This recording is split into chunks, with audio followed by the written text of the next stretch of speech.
Hey guys, it's David with PeabodysParadise.com, and we are in recovery mode with these plants, trying to get them back to where they'll bounce back. And since we're doing this right now with these swords, I wanted to go ahead and kind of show you how we like to prep our swords for planting, because the two are kind of similar. So the only difference is, we're putting them in pots, and you would be putting them in, in your substrate or whatever. So, but either way, it works out very similar. First thing is take the dead leaves off. This is yellow. It's not supposed to be yellow. This one was broken, but it's like whenever you take these off, let's see if you can see this. Whenever you got to take these off, rather than just cutting them, with swords we like to actually pull them like that. See that? And it's almost like peeling away like at an onion or something, and you pull back a layer.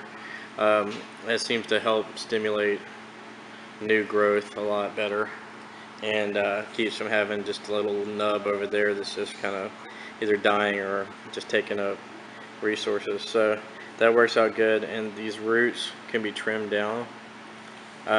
You don't have to trim the roots down, but we do, just because we want them to fit in the net pots. But also, if your substrate is not very deep, you would probably want to trim them down also. And if you look at these roots, let's see if you can kind of see them. These roots are, the white ones are good, and the ones that are not white, if they're kind of clear, you could just give them a real light tug, and if they just come off like that, that means that they were no good. So we like to clear those out, since they're not serving any purpose. And obviously the black ones like that are not any good. So you don't want to rip all the roots off of it though, but you do want to just kind of pull at it and just get the stuff that's coming off easily, just to make some room for the good stuff. So, and then at this point, I'd probably pull off, let's see, this one. And the problem with these is these were sitting in a box for too long, so they started to yellow.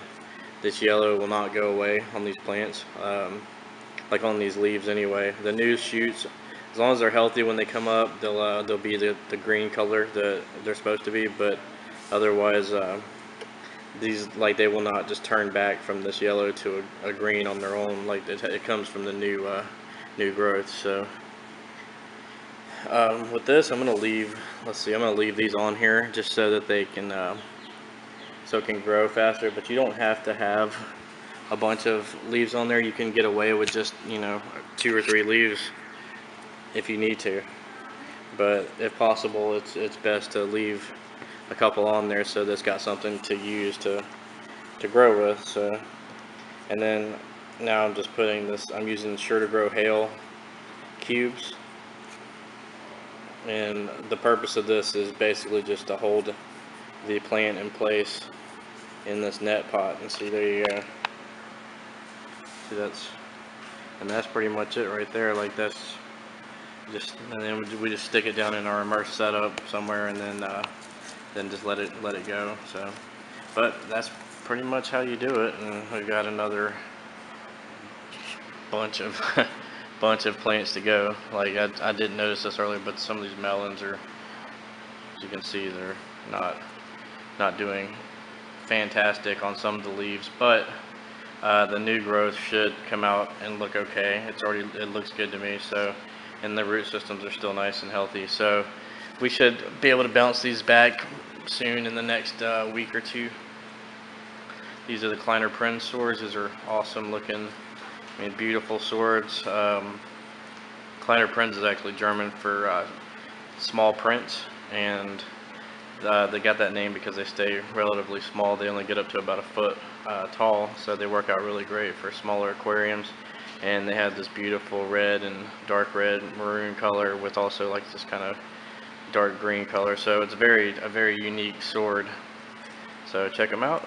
These are actually in really good shape, so there's really not a whole lot of bouncing back for those. So they're definitely hardy plants. I mean, they were packed with the rest of the swords, and you see how those turned out and compared to those. So that just goes to show how hardy they are. But that's it for now. Hope you enjoyed. Hope you learned something. If you have any questions or comments, just let me know.